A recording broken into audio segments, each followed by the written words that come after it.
Lolo Claro's Restaurant is a highly popular casual Filipino dining chain in Cavite at bukod tangi nilang ipinagmamalaki ang pagsuserve ng best fried chicken sa lugar. Pero hindi lang daw fried chicken ang masarap at binabalik-balikan sa kanila, pati ang freshly made halo-halo style.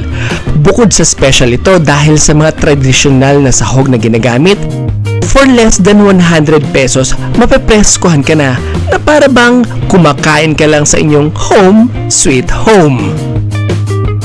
Okay pa, ito po yung special po. Salamat po.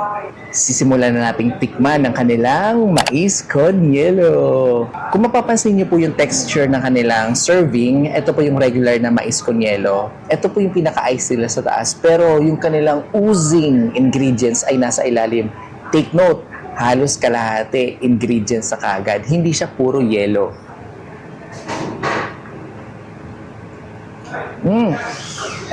Okay, straight to the point tayo.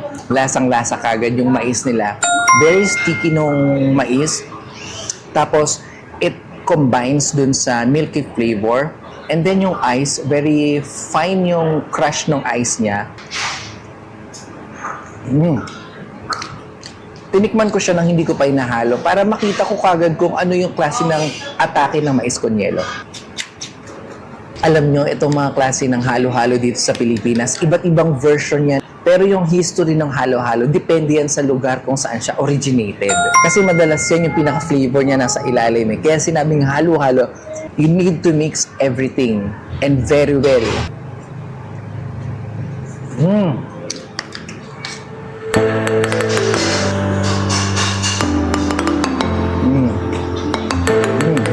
Grabe. Yung sweet flavor niya is hindi kaagad direkta na masakit sa lalamunan dahil sa sobrang tamis. Very refreshing lang yung atake niya.